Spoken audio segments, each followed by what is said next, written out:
Euzubillahimineşşeytanirracim. Bismillahirrahmanirrahim. Elhamdülillahi Rabbil alemin ve afdalus salatu ve temmut teslim ala seyyidina ve habibina Muhammedin ve ala alihi ve ashabihi ecma'in. Amma ba'd. Esselamu aleyküm ve rahmetullahi teala ve berekatuh. Ayol kardeşlerim, elhamdülillah bugün bizim Allahu Teala şu sihirli mecliske ciyene Allah'a maqtavlar olsun ya Allah. Bizim meclisimizni biz bugün başlayacak biz Kur'an'la bizge gelgen sihirli konak. Ozu savlay Kur'an'ın gönlünden bilegen, ilmin şeriatlarından okugan alim adam, hafiz adam, Suriye'den gelgen, bizim madrasada Buynaski Sayfullah Kadini madrasasında bu saat mutaallimene üretip de turagan, şolay ullu sihirli alim gelgen bizge bugün elhamdülillah.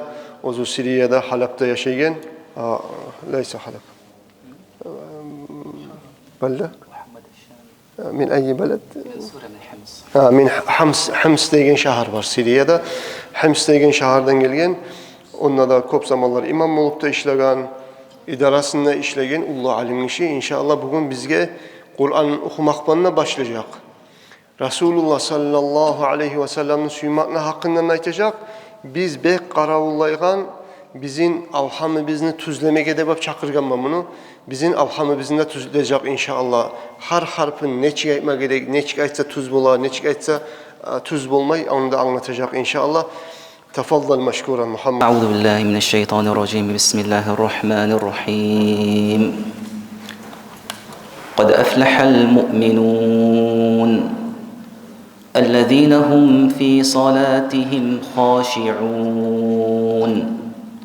وَالَّذِينَ هُمْ عَنِ اللَّغْوِ مُعْرِضُونَ وَالَّذِينَ هُمْ لِلزَّكَاةِ فَاعِلُونَ وَالَّذِينَ هُمْ لِفُرُوجِهِمْ حَافِظُونَ إِلَّا عَلَى أَزْوَاجِهِمْ أَوْ مَا مَلَكَتْ أَيْمَانُهُمْ فَإِنَّهُمْ غَيْرُ مَلُومِينَ فمن ابتغى وراء ذلك فأولئك هم العادون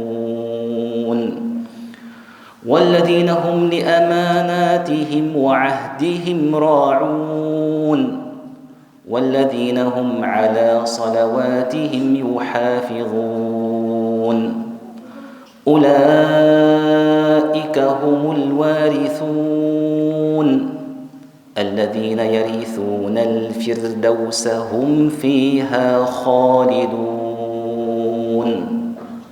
صدق الله العظيم.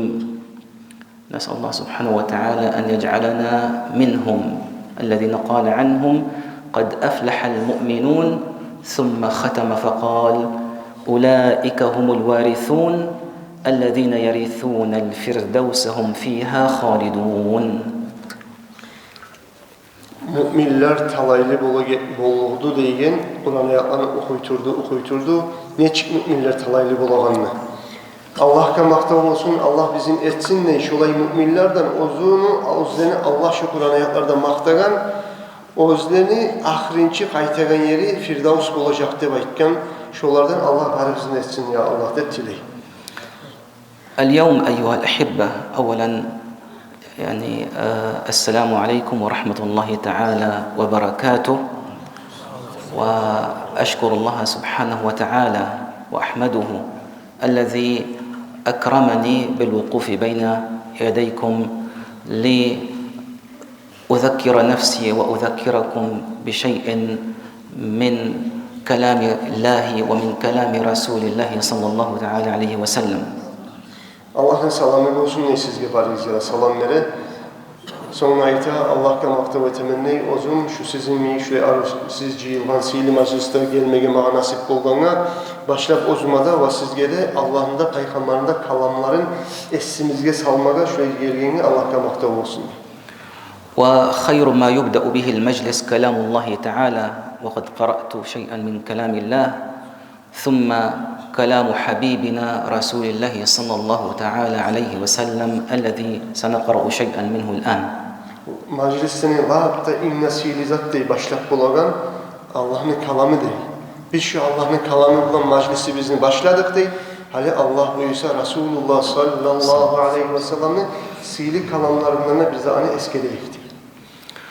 حديثنا اليوم حديث من صحيح البخاري رحمه الله تعالى، يرويه صحابي رسول الله صلى الله عليه وسلم أبو سعيد بن المعلى رضي الله تعالى عنه. İmam Bukhari geltirgen hadis Abu Sa'id ibn al-Mualla deyip aytırgan ashaba geltirgen sihirli hadis var deyip Bukhari geltirgen hadis. Şunu aytayım sizge deyip. فعن سيدنا أبي سعيد بن المعلى رضي الله تعالى عنه قال: كنت أصلي في المسجد فدعاني رسول الله صلى الله عليه وسلم فلم أجبه. Bir kere men meclitte namaz kıla türedim deyip havarlay bu ashab. Namaz kıla türedim mi? Men namaz kıla turağın aralıklı içinde aralıkta Peygamber aleyhissalatu vesselam meni atımı aytıp meni çakırdı dey. Men namazımı da bölüp şoğar cevap vermeyi namazımı uzatıp durdum dey. Namazımı bölmeye yaramayım kendi ve sizinle gelgemse yarayı. Resulullah atını aytıp çakırganla namazımı bölmeyi namazımı uzattım ben de baytım. طبعا سيدنا أبو سعيد رضي الله تعالى عنه لم يجب النبي عليه الصلاة والسلام لأنه كان في الصلاة، وكان يظن أنه لا يجوز أن يقطع صلاته وأن يجيب النبي عليه الصلاة والسلام. لكن هذه خاصية لرسول الله صلى الله عليه وسلم أنه يجوز إذا دعا الإنسان فإنه يجوز أن يقطع الصلاة وأن يأتي رسول الله صلى الله عليه وسلم. Bu Abu Sa'id de baytagan bu sihirli ashab esine gelgen bolgan mı baytan? Ya men namazda ile turgan zamanına namazını bölüp koymaga yaramaydır de baytıp oylaşkan. Oylaşmagan, ola Peygamber çakırgan zamanına şunu bölüp barma gerek men dep oylaşmagan ama bir de onu Peygamber çakırsa şu namazdan musada, nizat musada şu namazın samada bölüp çakırıp cevap vermege borç ekenin anlamaga muaktisi bolgan bu sihirli ashabanın. Peygamber'e has bolgan zat değil. Resulullah çakırgan zamanında sallallahu aleyhi ve sellem namazdan olsa da adam buzup barma gerekeni bu ashaba bilmeye kalkan. يقول سيدنا أبو سعيد رضي الله عنه: فلما فرغت من صلاتي أتيت إلى رسول الله صلى الله عليه وسلم وقلت له: يا رسول الله كنت أصلي، يعني أنا كنت عندما دعوتني كنت أصلي ولم أشأ أن أقطع صلاتي. نعم. O zamanlar bu ashaba namazını kılıp bitken son Resulullah'ın birine gelip Abu Sa'id aytti de: ya Resulallah ben namaz kıla türedim. Sen çakırgan zamanına namazımı bölmege suymagan edim. Şöselige cevap vermeyi aldım nağı dep aytkan.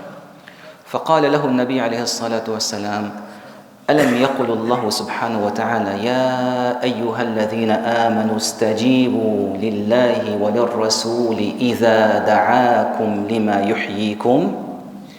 Sen eşitmegen musannağı Allah'ın Kur'an'ına aytkan buyruğun sizin manası Kur'an'a yani sizin Allah'da ve onun elçisi de sizin tiriltegen zatıga çakırgan zamanla sizin tiriltegen imanınızını, dininizini tiriltegen zatıga sizin Allah'da, Peygamber'de çakırgan zamanla çoğar cevap berigiz deyigen manadaki ayetini sen eşitmegen musannağı da bayttı deyip Peygamber sallallahu aleyhi ve sellem. وهذا بيان للحكم من رسول الله صلى الله عليه وسلم أنه حتى لو كنت في صلاتك ودعوتك فيجب عليك أن تقطع الصلاة وأن تأتي إلي. Şununla Peygamber aleyhissalatu vesselam şeriatına hükmüsünü anlattı dey.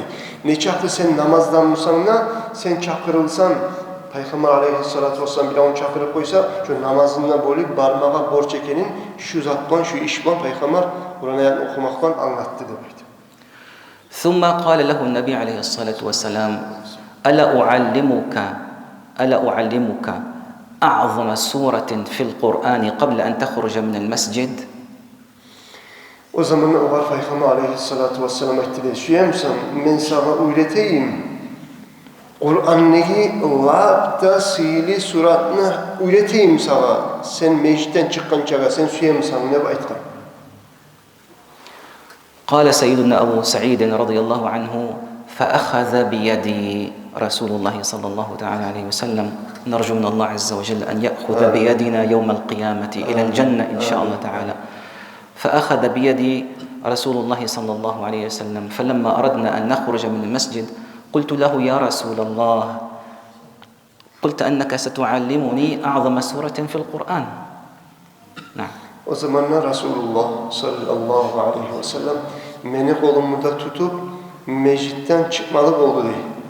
Allah nasip etsin diye bari biz kadar kıyamet günü Resulullah bizim kollarımızdan tutmağa ya Rabbi.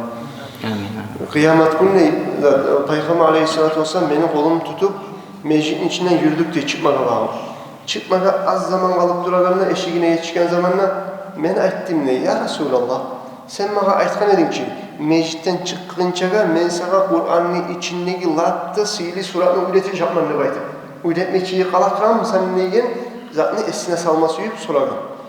فقال له النبي عليه الصلاة والسلام جوابا لسؤاله قال له الحمد لله رب العالمين يعني الفاتحة الحمد لله رب العالمين هي السبع المثاني والقرآن العظيم الذي أوتيته فهذا دليل على أن سورة الفاتحة هي أعظم سورة في القرآن. Şu zamanlar Peygamber aleyhissalatu vesselam aytti değil. Şu lapta Kur'an'nı lapta ulu surat Elhamdülillahi Rabbil Alemin ne bayttı değil. Şu Alham ne baytmasıydı değil. Suratul Fatiha deyip anlattı değil. Şunundan anlaşıldı değil. Kur'an'ın içindeki lapta sihirli surat Alham olmaklık. وفي هذا الحديث فيه فوائد كثيرة جدا فيه فوائد كثيرة جدا لن نقف على كل الفوائد التي فيه ولكن أردت أن أقف على فائدتين عظيمتين من هذا الحديث. Bu hadisin içinden çok turlu faydalar çıkarıp anlap olabız da bayta. Men barda bu hadisin içinden biz anlap olan faydalarını barda aytmasın mıyım ne? Eki faydanı eskerip şu ekide faydanın dinine toktaması yamanı eskerme almakta.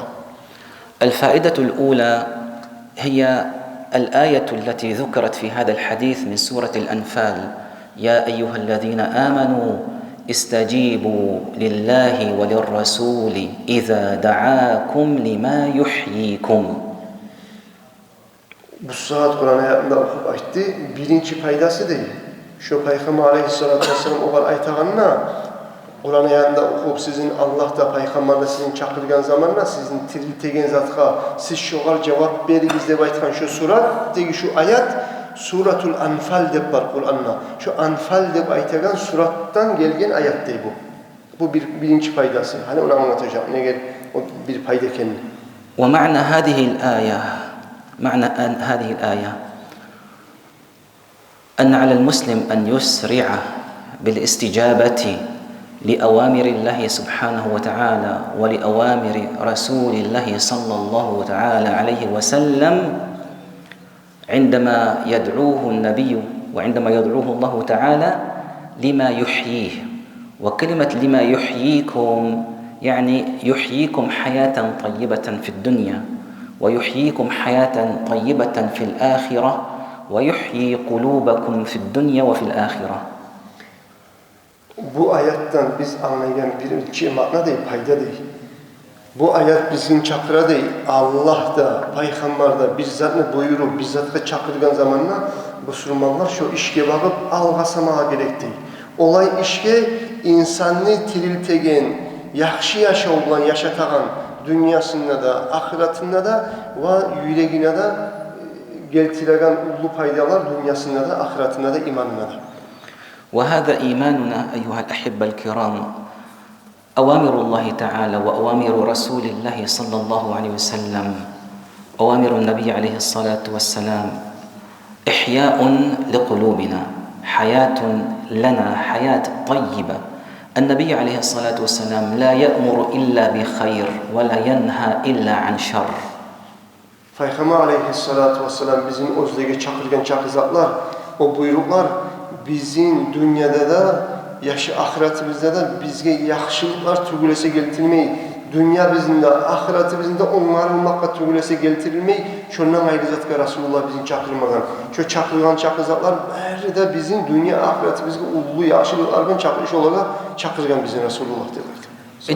اجلس مع نفسك أيها الأخ الحبيب وتفكر في أوامر النبي عليه الصلاة والسلام وتفكر في نواهيه عليه الصلاة والسلام فيما أمرك وفيما نهاك لتجد أنه صلى الله تعالى عليه وسلم لم يأمرك ولم ينهاك إلا ما فيه خير لك ولمن حولك من زوجة وولد وأخ وجار وأب وأم ومسلم وكل شيء حتى الحيوان النبي عليه الصلاة والسلام أمرك بأن تكون رؤوفا رحيما حتى مع النبات وحتى مع الحيوان. Sen bir ayrıca bir yalnız yerde oylaşıp fikret qaraday. Peygamber aleyhissalatu vesselam gelgen barda buyruklarda, barda geri urgan zatları da, olar buyruklar gelmegen, geri urgan zatlarda geri urulmagan bizge ulu yaxşılık bolsun üçün özübüzge de, özübüzde ata-analarımız, yaşlarımız, atullarımız, yeryüzündeki can canavarga da ösüp gelegen ösümlüklege de. Bizge Peygamber aleyhissalatu vesselam can canavarga da ösümlüklege de samada şu an purç etmesin, zayi etmesin, rahmulu olsun hep de buyurgan ne bizge Peygamber sallallahu aleyhi ve sellem. ماذا يريد منك رسول الله صلى الله عليه وسلم مقابل هذا؟ هل طلب منك مالا؟ هل طلب منك رفعة؟ هل طلب منك منصبا؟ هو لم يطلب منك شيء. النبي عليه الصلاة والسلام هو فقط رؤوف بك رحيم بك. لقد جاءكم رسول من أنفسكم عزيز عليه ما عنتم حريص عليكم بالمؤمنين رؤوف رحيم. قلبه الرحيم صلى الله تعالى عليه وسلم أحبك قبل أن يراك وأرادك أن تنجو أنت ومن حولك من غضب الله. أرادك أن تنجو إلى الفردوس الأعلى إلى جنة الخلد فأمرك بما يحييك في الدنيا وفي الآخرة. Sen terbiye etip qaraday. Peygamber aleyhissalatu vesselam özünü buyurgan buyrukları bilen, geri urgan zatları bilen senden hiç zat talep etemedi. Baylık, mal, bir çillik, üstünlük senden bizzat sana tileyim de şunun karşısına. Tilemeyici değil. Peygamber aleyhissalatu vesselam etken barda buyruklarında, geri urgan zatlarında ne için etkenliği? Ne getirgülese onun yüreği bek rahmulu, bek yazık sınagan Peygamber ekenliği. Okudu Kur'an ayetini, sizge geldi Peygamber de baytı Allah Kur'an'ına. Bek sizge talçıvagan, bek sizge yaxşılıklar yoraygan, müminlerge bek yazık sınagan Peygamber geldi deygen Kur'an ayetini okudu manası. Şöyle Peygamber aleyhissalatu vesselam suya değil, saha buyurgan buyrukları var, sen Allah'ın açılanmaklığından kurtulmakını ve sen Firdavs cennetlere yesin olmakını Peygamber aleyhissalatu vesselam seni bek suydu değil, sen dünyada çıkınca aldığın yeri de sağa kop yaxşılıklar yoraytırıp buyurdu değil. Buyruklarını da geri urdu değil, geri urgan zatlardan da seni suymaklığından sağa bek yazıksınmaklıktan. يقول ربنا سبحانه وتعالى قل لا أسألكم عليه أجرا. يعني على هذا القرآن وعلى هذه الدعوة وعلى هذا الدين ما أسألكم عليه أي أجر فقط أريد لكم النجاة. Kur'an ayetine okup ayta manası Allah ayta Kur'an'na sen olaga ayt de ya Muhammed sallallahu aleyhi ve sellem men şu zat üçün bir de sizden hak talep etmeyim ne baytıp aytti. Peygamber aleyhissalatu vesselam bizden şu Kur'an üçün, din üçün geltirgen davatına, şeriatına bizden bir de qararlayan zatı yok. Özünü bizge suyuğu bolup tügülese. Suyuğundan bolup tügülese. قد يأتيك إنسان أحيانا بهيئة ناصح لكن قد يكون له مصلحة من خلال كلامه يقول لك افعل هذا وافعل هذا وافعل هذا وأنا أريد لك الخير وأنا أريد لك كذا لكن قد يكون له من خلال هذه الدعوة أو هذه النصيحة قد يكون له مصلحة. النبي عليه الصلاة والسلام الشيء الذي يريده مصلحة التي يريدها أن تنجو أنت. أن تنجو أنت ما يريد منك شيء صلى الله تعالى عليه وسلم ما أراد منك أجرا ما أراد منك شكرا ما أراد منك شيء أراد منك فقط أن تنجو أنت ومن حولك. Bir de buladay adamlar sağa bir nasihat etip bir yaxşılık yoraygan, şulay et deb aytip bir sağa yaxşılık yoraygan adamlar buladay. Ama özlerini sağa aytagan nasihatından özünden bir payda çıkarmaga qaraygan adamlar buladay. Amma deb aytay, Peygamber aleyhissalatu vesselam bizge şu dinni getirip bizge etken nasihatlarından bizden qarahullaygan hiç zatı yok dey, biz ahirette kurtulmakni qarahullasa tügülese. Bizge yaxşılık bolsun, ahirette talaylı olmakni şondan ayrı özünü ozugar gelegen bir paydası yok. bizge nasihat etmekle bizim maslahatımız için söylesek söylese de baydı. والإنسان العاقل الذي يجد من يأتيه ناصحا ولا يريد منه مصلحة هذا الإنسان إن كان عاقلا فهو يستجيب لهذه النصيحة ويرى هذا الإنسان ماذا يريد مني؟ لا يريد مني شيء، يريد لي خير. إذن إن كان عاقلا ذكيا فطنا فإنه يستجيب لنصيحة هذا الرجل. Eğer de insan bir haklı adamsa, o zuhara gelip bir o nasihat etemse, nasihatinin karşısına da bizzat da yoramayımsa, talep etmeyimse, sağa bir ulu yakşılıklar bolğanını suyup aytamsa değil, haklı adam şunu etegen nasihatin, çakıragan çakırığın neçik kabul etmeye koymaga bula değil, eğer de o hak yürekten sağa nasihat da veremse, sağa yakşılıkta yorayımsa, onu kabul etmeyi neçik koyma bula değil haklı adam. لذلك نرجع إلى الآية من سورة الأنفال يا أيها الذين آمنوا الله سبحانه وتعالى يخاطبنا جميعا يا أيها الذين آمنوا. الخطاب خاصة بالمؤمنين. أحيانا يكون الخطاب للناس جميعا يا أيها الناس، لكن الآن الخطاب خاص بك يعني، وهذا ليثير الله تعالى فيك الانتباه. أحيانا لما يكون الكلام عام أقول أمام جمع كبير من الناس يا أيها الناس كذا كذا كذا كذا، ثم أتوجه إلى شخص من الناس وأقول له يا فلان، فإن فلان يعني يستنفر كل طاقته وانتباهه ليستمع لما أريد منه. والآن الله سبحانه وتعالى يخاطبكم أنتم، يقول يا أيها الذين آمنوا ليستثير الله عز وجل انتباهنا جميعا لما يريد الله تعالى أن يقول الآن. ماذا هناك؟ أي شيء يأمر الله تعالى، ماذا يريد الله عز وجل؟ Hali değil, Kur'an'la var değil, kopyerler, özünle aytılagan hey halk de baytib. Ama bu Kur'an ayet değil. Hey iman salgan müminler, sizin çakırgan zamanla Allah da, onun elçisi de sizin talaylı etegen, sizge yakşılıkka tiriltegen zatka sizin Allah da peygamberle çakırgan zamanla hey müminler de baytib.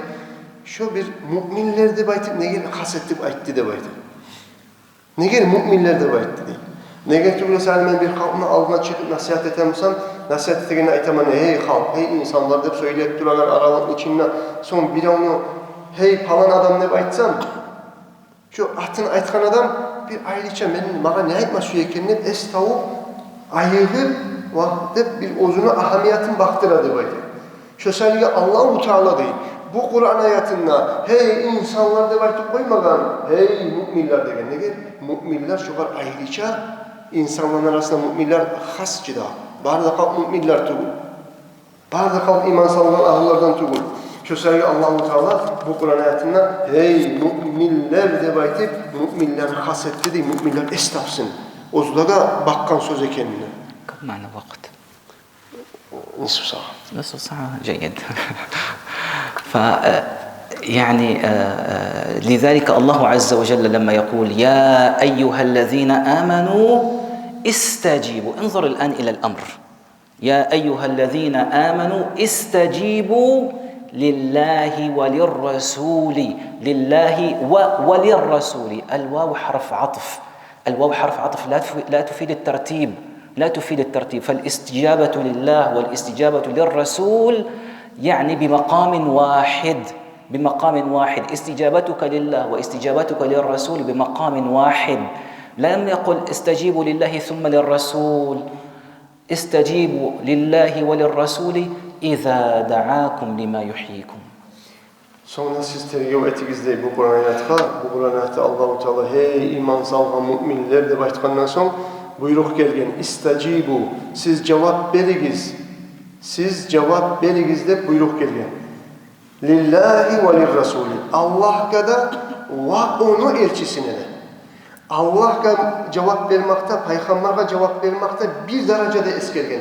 Allah'a da ve onu elçisine de. Onunla aytmagan ne? Allah'a son elçisine de baytip, son ne baytmagan? Ne çıkaytkan? Allah'a da ve elçisine de bir derecede eskergen. O söylege Peygamber'e cevap vermekte çakıragan zatına Allah'a cevap vermek kimik. Allah'a cevap vermekte, Peygamberin cevabını vermek demek bir derecede, bir de makamına eskerilgen. Allah'a cevap vermekte, Peygamber'e cevap vermekte, şu Allah'a cevap vermek demek bir manada kendini anlasın için müminler. لذلك لما يسمع المؤمن هذا النداء العظيم من الله سبحانه وتعالى استجيبوا لله وللرسول إذا دعاكم لما يحييكم ما ينبغي للمؤمن إلا أن يقول سمعنا وأطعنا غفرانك ربنا وإليك المصير. Müslüman adamına şöyle Allah'tan, Peygamberden sallallahu aleyhi ve sellem'den çakırı gelgen zamanla müminlere tiyişli tugulday cevap vermekten gayrı zat. Müminler aytmaga gerekti sami'na ve ata'na. Biz tınladık sizin çakırığa ve biz cevap verdik. Allah'ım, elçim, peygamberim siz etken çakırığa siz çakırgan zatga biz cevap verdik deb aytıp cevap vermekten gayrı dahi zat tiyişli tugulday müminlere. Şöyle aytma tiyişli dey sami'na ve ata'na deb aytı. والمؤمنون بالنسبة للاستجابة لأمر الله عز وجل ولأمر النبي ينقسمون أحيانا إلى أقسام. قسم من المؤمنين وهم أصحاب يعني الإيمان العظيم المطلق إذا سمعوا أمر الله أو أمر النبي عليه الصلاة والسلام يسارعون إلى الاستجابة. ما كان لمؤمن ولا مؤمنة إذا قضى الله ورسوله أمرا أن يكون لهم الخيرة من أمرهم. يسارعون مباشرة إلى الاستجابة لأمر الله عز وجل. لا يحتاجون إلى مناقشة، لا يريدون مناقشة، لا يريدون أن يؤجلوا لماذا أمر الله. بعض المسلمين الآخرين أحيانا يريدون دائما أن يسألوا لماذا حرم الله الخمر؟ لماذا فعل الله كذا؟ لماذا أمر بالصيام؟ لماذا أمر ب5 صلوات؟ بعض المسلمين يحتاجون إلى مناقشة أو يحتاجون إلى دليل أو يحتاجون إلى أسباب، يبحثون عن الأسباب. الله أمر الخمر لأنه مضر، إذن أنا أمتنع عنه. الله نهى عن الخمر لأنه مضر، نهى عن الخمر لأنه مضر، إذن أنا أمتنع عنه لأنه مضر. الله حرم الزنا لأنه كذا، الله فعل كذا كذا كذا، إذن هو يحتاج إلى الأسباب. المؤمن لا يحتاج إلى الأسباب. المؤمن إذا سمع الأمر من الله تعالى مباشرة سمعنا وأطعنا. Müslümanlar değil, Allah kadar, Peygamber kadar sallallahu aleyhi ve sellem'e aytkan buyruğuna cevap vermeklikten neçe türlü derecelarda buladı müminler.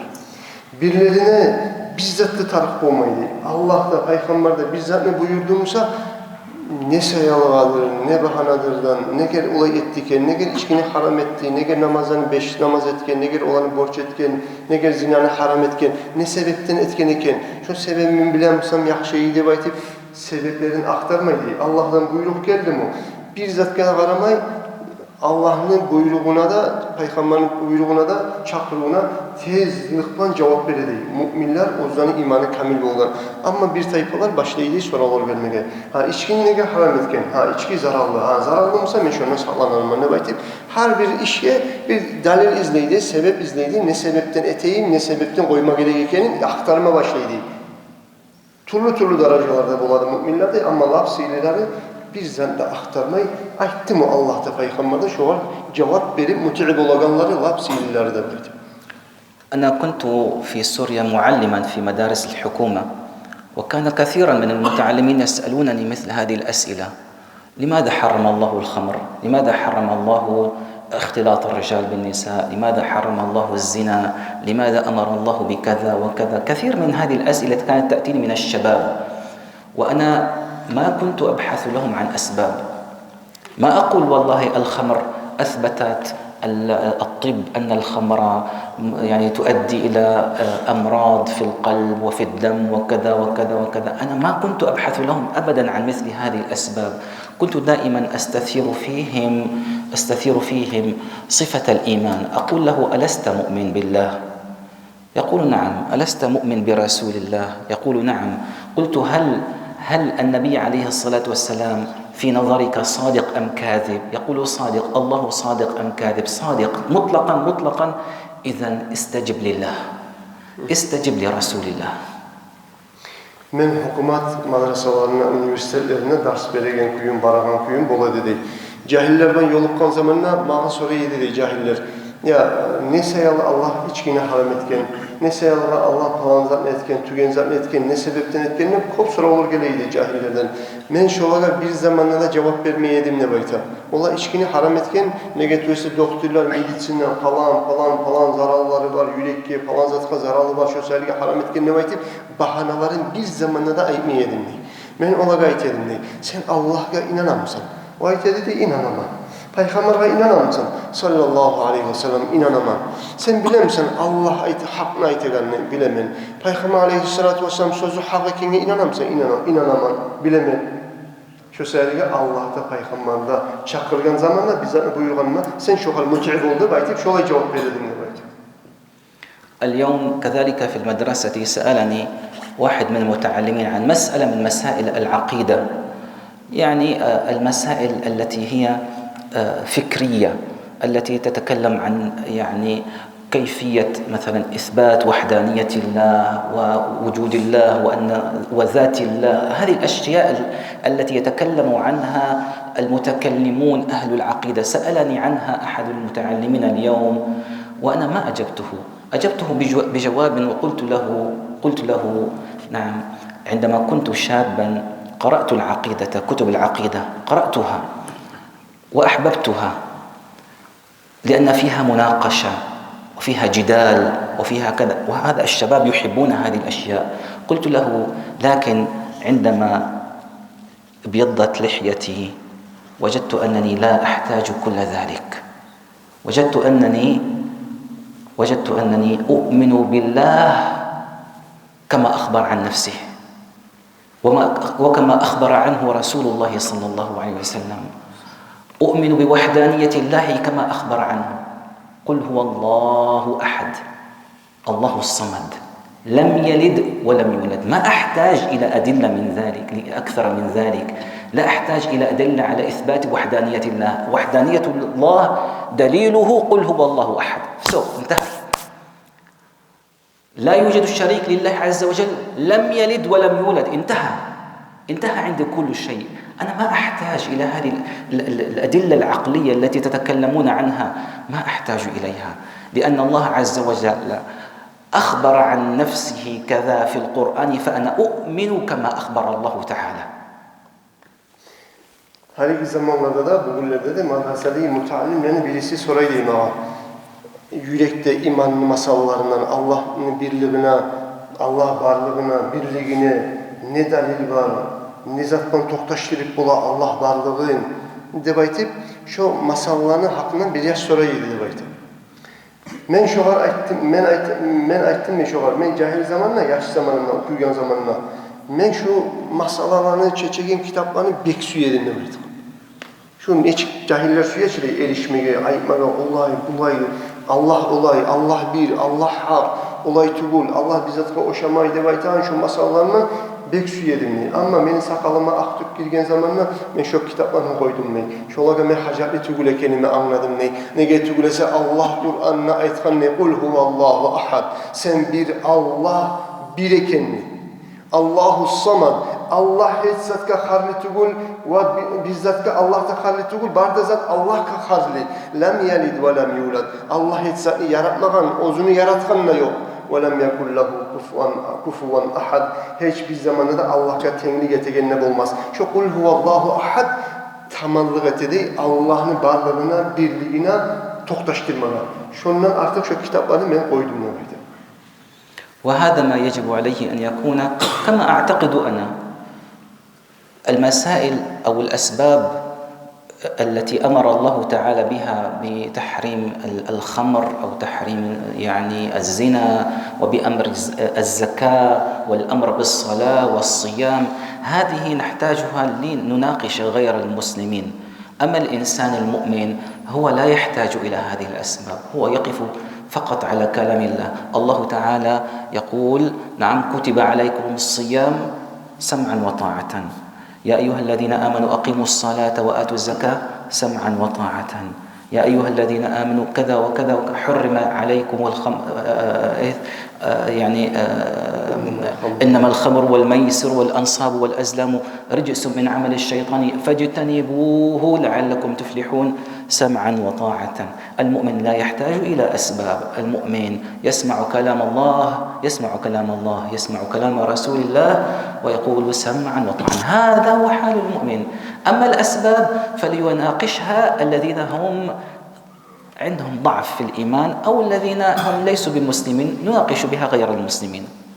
Müslüman adamlar namaz neçiktir, hükmüleri, borç neger borç bolgan, neger orazalar borç bolgan, neger zakatlar borç bolgan, oğar ne dalil var, ne sebepten bolgan, ne baytırgan, şu masalların sebeplerin bilmaklıkka Müslümanlar harli tugulle baytır.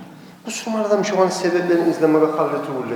Şu sebeplerin biz aytabız, anlatabız değil, kafir adamlara, Müslüman tugul adamlara, şolara aytıp olabız değil. Ola namaz şulayacağız, şulay paydadır, sıbardı baytır. Ama Müslüman adam o züveli Allah-u Teala aqimus salate ve atuz zakah degen zamanla namazda kılıyız, orazada tutuguz de buyruk gelgenle Allah kadar peygamber kadar mut'i bizde baytı mut'i olabız değil.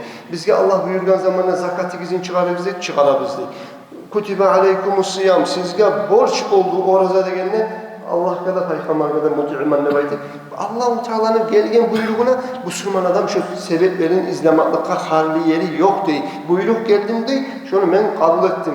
Tümleymen seni buyruğuna mut'iman nebatim cevap verme gerektiği mümin.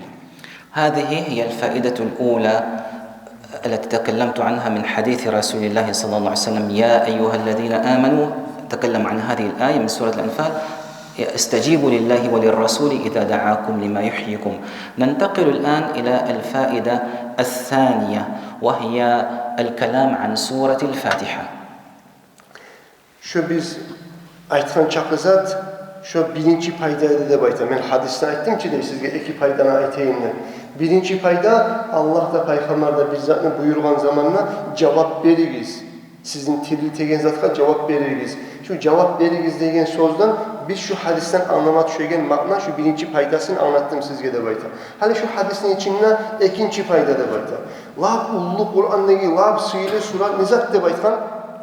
Sura Elhamdülillahi Rabbil Alemin'le baytkan peygamber sallallahu aleyhi ve sellem şu ikinci paydaga çıkmış yamağında bayta. يخبرنا النبي عليه الصلاة والسلام أن سورة الفاتحة هي أعظم سورة في القرآن الكريم. Resulullah bizge ayet turada sallallahu aleyhi ve sellem El-Fatiha şu Elham surat Kur'an'ın içindeki barda suratlardan labda inna silisken. بل ويخبرنا كذلك أن فيها معان هي الموجودة في القرآن. يقول هي السبع المثاني، أعظم سورة في القرآن السبع المثاني والقرآن العظيم الذي أوتيته. وكأنه يقول أن الفاتحة في معانيها هي تشمل معاني الموجودة في القرآن العظيم كلها.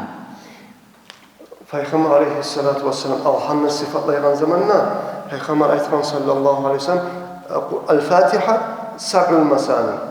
7 ayat ikişer sözünden gelgen ya da 7 kıraat tepti var. 7 türlü kıraattan gelgen Kur'an'la baytkan. Ve sonra vel Kur'anul azim. Şu Alhamni içinde savvay Kur'an'ni içinde barbarında maknalar bir Alhamni içinde bar degenine yenik sözünü ayetkan. Şu Alham savvay Kur'anul azimdir şu. Ay şu savvay Kur'an'ın içindeki makna Alhamni içinde vardır diye anlatması. لذلك أحيانا يسألنا بعض الإخوة يقولون لماذا أنت بعد الدعاء تقرأ الفاتحة؟ لماذا أنت مثلا إذا وقفت عند القبر تقرأ الفاتحة؟ لماذا تقرأ دائما نحن الفاتحة؟ صحيح الفاتحة الفاتحة الفاتحة. نعم. وأي سورة هي أعظم من سورة الفاتحة يمكن أن تقرأ في مثل هذا المقام تبركا بهذه السورة العظيمة وتوسلا بها إلى الله عز وجل أن يستجيب دعاءنا وأن يغفر لموتانا وأن يرحمهم سبحانه وتعالى. Cahillerin billeri ayet buladı. Ya dua etip bitken zamanla El-Fatiha'da baytip Allah'ına kuysan. Kabullarını düğüne vargan zamanla Allah'ın ruhlarına şu El-Fatiha'nın salavını yetiştirdi baytasan. Ne gel her zaman suratul Fatiha, Fatiha bulmasa yaramayım. Salavaktan bitirip koysa yaramayım. Bizzat da okumasa yaramayım. Ne gel duanın artından Allah'ın okuysuz her zaman ne ayıp etme süregalları buladı. O kadar soru onlar değil. Kur'an'ın içinden Suratul Fatiha'dan Alham'dan sihirli surat var mı? Var mısa şunu da oku. Ama Suratul Fatiha'nın okumakla manası nedir? Bir yaktan şunu okumakla Allah'a yoğuk olmak, ikinci yaktan şunu okumakla şunu sihirlerini arağa salıp tiley bize. Şu ölülerden geçsin ne baytip, şu ölülere rahmet olsun ne baytip, şu etilinden sadakaları kabul olsun ne baytip, El-Fatiha ne baytip, Alhamdülillah okuyubuz. Şu Kur'an ayetinin hürmetinden ne baytip, şunu arağa salıp tiley bizde baytip. Ne gel? Kur'an'ın içindeki lahkı sihirli surat ekini. وبما أن الفاتحة كما ذكرنا هي أعظم سورة في القرآن الآن سيكون عندنا بعض الوقت للوقوف مع هذه السورة العظيمة ولنرى بعض الأخطاء التي يرتكبها يعني الإخوة في قراءتهم لهذه الفاتحة. يجب علينا أن نقرأ هذه السورة قراءة صحيحة بدون أخطاء. هل ne de baytar? Kur'an'ın yılakta sihirli suratta bulunandan sonra şu surat namazın içinde de okulagan bolgan son, namazın kabul olmaklığı alhamdülillah baylağı da bolgan son, hali biz şu alhamdın içindeki bir hatalara işaret eter bizde. O yüzden çok adamlar hata koyup okuyan, o yüzden Müslümanlar konvarmaga, tüzlemege, hareket etmege düşegen şöyle bir hatalara işaret eter biz tüzlenmek için. طبعا أنا في هذا المقام لن أستطيع أن أعلمكم كيف تقرؤون الفاتحة، لكن هذا الأمر يجب أن تجلس أمام شيخ، أمام إمام، أمام قارئ، وأن تقرأ أمامه ويصحح لك الأخطاء. لكن أنا أردت أن أبين لك من خلال هذا المقام أن هناك كثير من الأخطاء يرتكبها بعض الإخوة في قراءتهم الفاتحة وهم يظنون أنهم يقرؤونها بشكل جيد. Hali ömrüyle mesela Allah'ın halden son şuna çıkanı tüple tüz okuyan kuyda etip de bulmasam ne yaraydı? Onu bulmak için bir tüz okuyan adamın altına da oturup, imamın altına, alimin altına, hafizlerini, tüz tacvitten okuyan adamın altına oturup okup uylanma gerekse ne? Ama ben sana bu saat onu Allah'ın tüple tüz okuyan etip çıkarmasam da ben sana göstermesi yaman ne? Müminler okuyan zamanı etegen hatalığa ozdanı tüzlemesi yaramayan hatalığa işaret etmenle sen estağfursun için. Ama mekelli tuz okuyanın okumayanın bilmek için bir daha altına oturup ders alıp okup çıkmasan tüzlemeye kalmadan olasın demek başlıyor. سابقا كنت أظن نفسي أنني أقرأ القرآن جيدا، لكن لما جلست أمام الشيخ وبدأت أتعلم القرآن فهمت أنني لا أعرف قراءة القرآن أبدا. Men aldığım yerle esime göre dedi. Neçede tuz okuyman, arı okuyman Kur'an'ı dedi, esime göre dedi. Kur'an'dan ders veregen bir şeyhini aldığında derslere oturgan zamanla esime geldi de mehci Kur'an'ı anam şahıl okup da başarmayken boğanman ne baytip esime geldi de. Alimin aldığına oturganla. في مخشكلة جاءني أحد الإخوة من طلاب العلم وقال أريد أن أقرأ عندك شيء من القرآن، وبدأ بقراءة سورة تبت يدا أبي لهب. نعم. وأخرجت له من هذه السورة 13 خطأ، وهو بعد ذلك صار يضحك على نفسه ويقول تبت وأنا أخطئ فيها وكنت أظن أنه ما عندي أخطاء. سورة صغيرة، سورة تبت يدا أبي لهب 13 خطأ كان عنده. ما خشكوا هذه زماننا bir cahil yaş geldi de müteallim yaş. Bu ayette de yarayım mı? Ben seni aldığına bizzat okuyum. Tuz okuymam mı? Terbiye de bu ayette de. Okuma başladı de tabbat de baytegan şu kıska suralı. Tabbat ya da abiyle hatta bayte. Şunu okuma başladı de. Şunu okuyan zamanla 13 hatasını çıkardım da bayte. 13 hatasını taptan zamanla kursağımla tutup kuleme başladı da bayte. Yani Kur'an'ı tuz okuyum anlat durganman hali boğuncaga. Bizden de tuz okumayı boğanman. Çünkü gitçi tabbatın içinde 13 hatam boğandan sonra başka yerlerden içe hatam var kendine bayte. طبعا أنا لا أقول هذا الكلام لأحبطكم أو أثبطكم، لكنني أقوله لكم لتجتهد على نفسك وتأتي إلى الإمام أو المؤذن جزاه الله تعالى عنا خيرا، إيمان أكاي أو المؤذن الآخر، لتأتوا إليهم وتقرأوا عندهم. أنا لا أريد تثبيطكم، لا أريد أن أحبطكم، لكن أريد أن أستثير فيكم همة الإيمان لتأتي إلى الإمام إلى المؤذن وتقرأ أمامه سورة الفاتحة أعظم سورة في القرآن. Men şu zaman ayıp makban sizin yüreğinizin sinirme suyu bayt bilmem mi? Men bunu aytaman men sizin hoşlandırmak için, sizin harekatinizi güçlendirmek için. Siz imana kaybı olsun, başka durum olsun, imamlar olsun, aldığına da oturup şu alhamini tuzlemeyi halden son harekatın bolsun için aytamasa başı sözünde baydı. Öyle şu Kur'an'ın içine hatta sıyılık olan suratını tuz okumaga siz hareket etsin için aytaman. أحيانا أنظر يعني إلى سبورتسميني يعني الرياضيين وهم يتدربون في سبورتزال وأرى كيف ترينر يقف عندهم ويبين له الحركة ويعيدها مرة ثم مرة ثم مرة ثم مرة 10 مرات وقد يعيدها في اليوم التالي وفي اليوم الذي بعده حتى يتيقن هذا الترينر أن هذا المتدرب صار يتقن هذه الحركة بشكل جيد أو هذا الفعل بشكل جيد. فلما أرى مثل هذا أتعجب أقول مثلا هذا رياضي لا يمل ولا يكل من التمرين والتدريب حتى يتقن هذا العمل. فكيف نحن وهذا الأمر قراءة الفاتحة قراءة القرآن هذا متعلق بالدين. الدين أغلى شيء في حياتي هو ديني. كيف لي أن أمل من تعلمي ومن التدرب على مخارج الحروف وصفاتها وغير ذلك حتى أتقن هذا القرآن. Hali men qarasam men sporcularla yürüyen cahil yaşlarda, sportsmen yaşlarda. Şu an yine ile Türk boladı üretigen treneri. Şolay orada baytadı. Biraz tuzurmayım şulay et deyip şunu üstünde turadı. Bir 10 kere ettirtedi, 15 kere ettirtedi, bir gün ettirte, 2 gün ettirte, 10 gün şu bir udarını, bir etegen günü, bir uprajın yasın etip duradı, ettirtip duradı. O da yapmayı, şu talmayı, onu cumalar var, aylar var, etecek değil, treneri aytansaya da şu mehkeli şu trener suyağın kuyda bolgunçaga. Men şu qarab tamaşa bolaman men. Ya şu sportsmenler şu çakı hareket etegen neymi? Neger müminler şu vahapta ozlar bilmasa yaramayan alhamım olsun. Dinnim çileyi bu alham dinli masalasında değil. Dinli masalarına şu ulagan udarları olsun. Şolaga hareket etegen çakı. Ozunu dinini masalasına şu kadar mekelli aytayım, harplarını mekelli çıkarayım, şu çıkarmayı durup yal olmasman ne baytip, şu udarlarını tuz etmeyse yal olmayanlar gibi, şu harplarını tuz etmesem toktamasman ne baytip, şu harekatı müminlerin yüreğine ne geliyor bakın, şu var tal çıkaman ne baytip, oylaşaman şu an.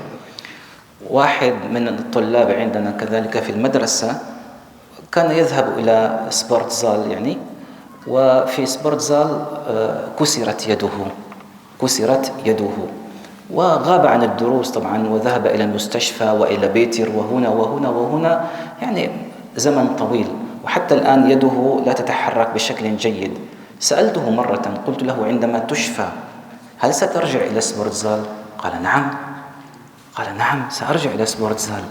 وأنا قلت يا سبحان الله لو أننا يعني عندنا هذا يعني الحرص على الدين كما عند هؤلاء الإخوة طبعا من الحرص على الرياضة وعلى التدريب. Biz keren bir müteallim yaş sporcularla yürüye dedi bayta. Bir gün yürüp dureydi, bir gün kolun sınır dedi bayta sporcularla. Bayağı balinsaga düştü dey, operatsiya öğretti dey, heyli zaman derslara gelmeye turdu dey. Artta sağ bolup gelgen zamana bolu alıp tiyişli kuyda kolunu işlemeye dedi bu müteallim yaş. Ben bu var bir gün soradım ney. Hali seni daha da sporcularla varmaga hıyalın var mı deyip soradım ney. Bu yaş aytı dey, bar de baytı. Yani biraz sağ bolsa aytıp baraman ne baytı dey. Men öyle yaştım dey, hey aman Allah. Orasan ki, şunçakı yürüyen, şunçak oğlu singen zamanında da kayıpanmayı daha da bara. Şöyle kayıpanmayı kallığı bizim dinli masallarına bolganmısa neçik bular ediken. Şöyle dinli masallarına bizim şöyle harekatı biz ne geliyor o kendine baytıp şu kadar ben talçılamı, ulaşamın ne baytıp. لذلك يا أخي الكريم لا يكون حرص هؤلاء الإخوة على الدنيا أعظم من حرصك أنت على الدين. Şöyle yaşayanı dünyaya bakan harekatından ne bayta? Seni dinine bakan harekatın osal olmasın ne bayta? Şu spor zalga yürüyenlerini dünyaya bir 3 yıllık alması, pervimestelere harekatı teçi. Şu an harekatından seni dinine bakan harekatın öyle osal olmasın ne bayta? والآن سأبين لكم بعض الأخطاء في سورة الفاتحة التي يرتكبها يعني الناس هنا في داغستان يعني تتعرف على هذه الأخطاء وترى أنك أنت تفعل ذلك أم لا. Сейчас скажу на русском языке, чтобы все поняли. Сейчас я буду читать суру Аль-Фатиха и буду указывать на те ошибки, которые много людей допускают в чтении суры Аль-Фатиха. أولا في البسملة بسم الله الرحمن الرحيم. هنا بعض الإخوة يفخمون حرف الحاء يقولون بسم الله رح. انظر إلى الفرق بين الحرفين. الرحمن هذا الصحيح. الرح إتني براvilna الرحمن. بعض الإخوة يقولون الرح نيكاتوري تاك غغريت إتني براvilna. لا. وبعضهم يقولون الره لا يكون عندهم بوكفا حي. Здесь в Дагестане هذا عندكم много هذا разные нации. بعضهم некоторые у них буква х, некоторые у них нету буква х. Из-за этого они ошибаются, يقولون الره это буква х. هذا الله. Но الرح это другой буква. بسم الله правильно الرحمن الرحيم. نعم هذا أول خطأ بروي أشبك. ثم يقولون الحمد لله رب العالمين. نيكاتوري رزدلايت زيس الحمد إتني برافل نتوجه. هذا كلمة واحدة أدنى سلوفا. الحمد بوت فيستي الحمد سيدينيت. نعم الحمد هذا أداريت للزا. نعم. الحمد لله رب العالمين. كذلك رب العالمين الرحمن الرحيم مالك يوم الدين. هذا بوكفا بس ليدني بوكفا. بعضهم نيكاتوري أني نبري أزنوت لا برني بري أزنوست. هذا البوكفا. الحمد كتك أني الشتات. الحمد لله رب العالمين. أين بوكفا النون؟ بوكفا النون كدي الرحمن الرحيم مالك يوم الدين. سلابي إلي يعني نيسلشنا هذا سلشت. الحمد لله رب العالمين. Когда я считал, человек, который كان سامت شيء он слышал букву нун. الحمد لله رب العالمين. слышал? الرحمن الرحيم. توجي الرحمن كك بسم الله الرحمن الرحيم. الرحمن تكنزا. ثم مالك يوم. لاحظ وناس здесь كسرة. مالكي كي يوم نيكاتوري أني تكشتات. مالك يومي مالك يومي كسرة قدي كسرة. مالكي يوم الدين. توجي كلمة الدين سلوفا الدين بوكفا دال. عندنا بوكفا دا بوكفا تي. مالكي يوم التي نيكاتور تاك أني شتايوت تاك تي. مالكي يوم الدين. ثم بعد ذلك إياك بوكفا همزة. إياك يعني هذا يقولون حرف قوي. سلني بوكفا سلنا يبوكفا. همزة. إياك نادى. بعضهم يقول إياك نعبد إياك. نعم. ثم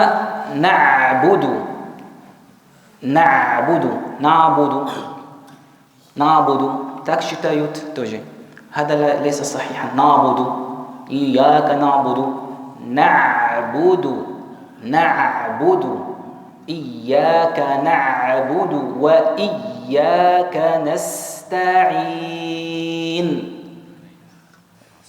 نستعين. بوكفا نون في اللغة العربية ربسكم يزيكم يحكي بوكفا نون نا ليس ككروسكم نا نستعين نا تاكني الزات وجي نستعين.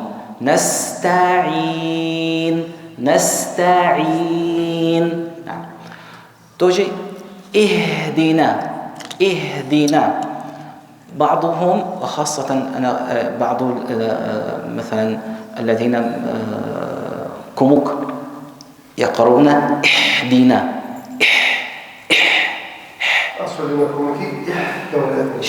شتايوت اهدنا بكفها الله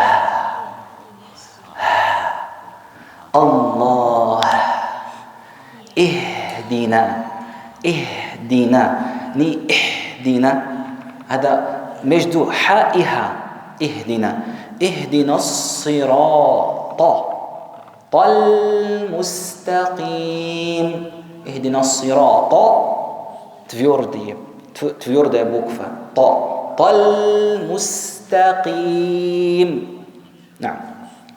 ثم صراط الذين زيس أنعمت تاك أني شتايوت أنعمت رزلي لايوت أنعمت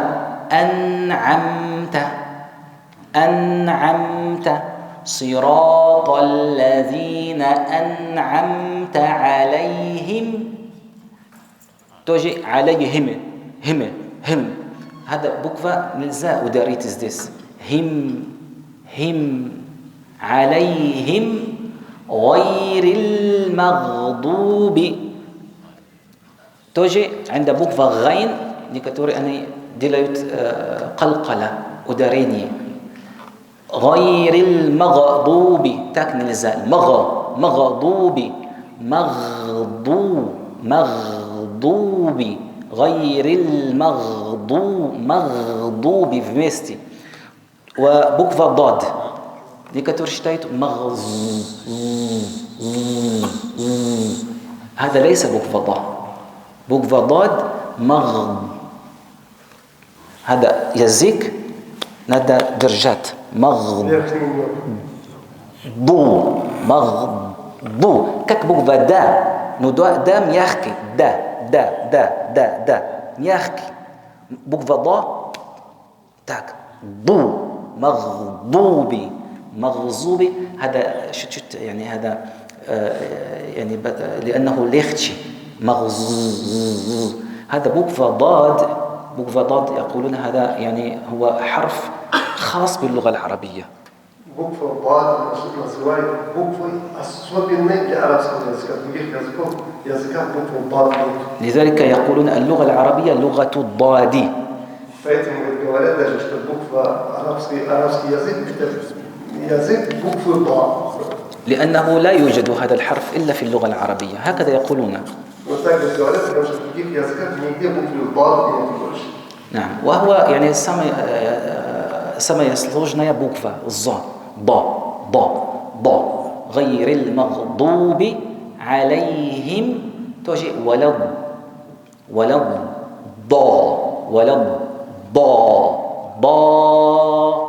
لاحظ الآن ولد ضا بوكفا الضاد أولا ني ولد ضا. عندما كذا شتاي بوكفا ألف ضا أتكروي هذا رود أتكروي رود نيكاتوري ولا ضو كاكو إتا فورم الشكل ده أو ولا ضو هذا كاكو ولا ضالين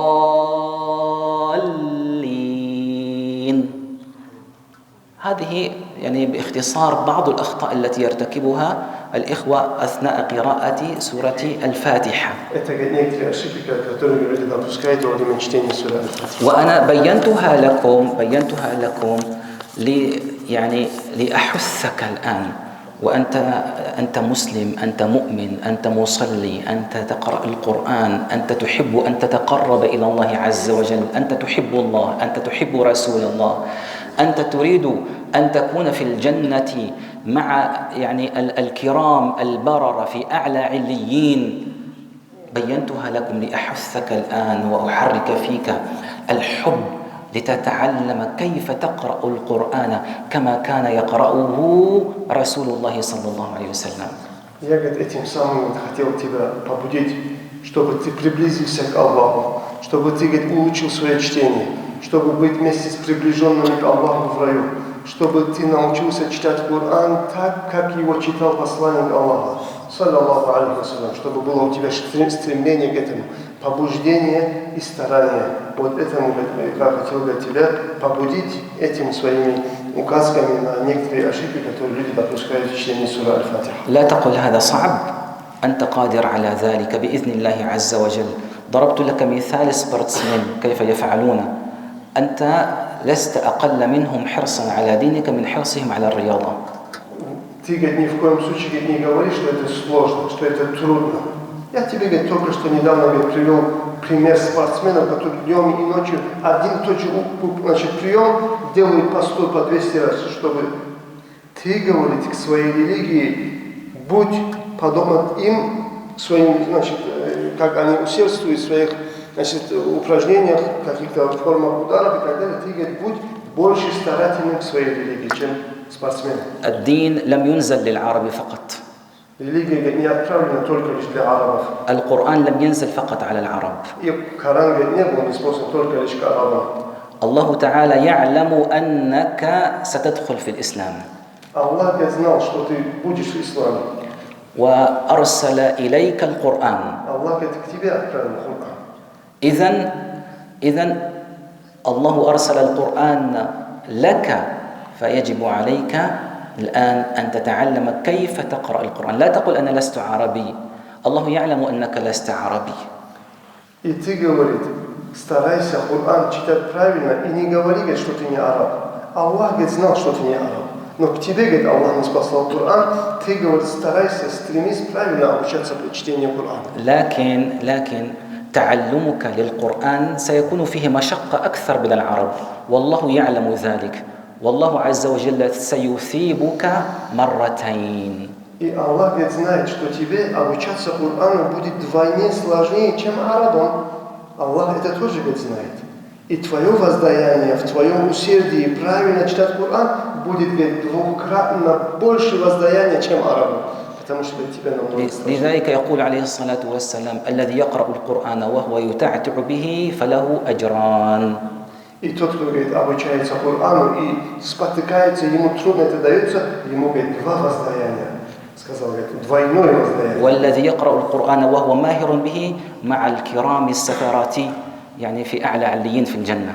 И тот, кто, говорит, искусственно владеет чтением Корана, он будет вместе с приближенными ангелами в раю высоких почтенных раях. وأنت ستبدأ من المرحلة الأولى أن تقرأ ولك أجرين مع السلوجنا حتى تصل إلى المرتبة الأعلى وأنك تكون مع الكرام البررة إن شاء الله. Начинай с малого, с трудностей, со сложностей, с этого начинай, чтобы у тебя было двойное воздаяние, чтобы в конце быть приближенными ангелами в раю Фирдаус аль-А'ля.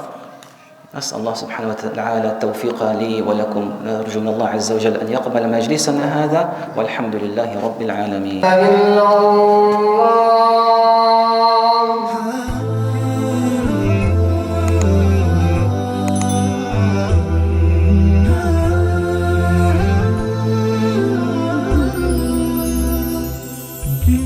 دوما تخطر أنت ببالي، أسأل نفسي عنك وحالي، هل شابهتك في أفعالي، هل أرضيتها؟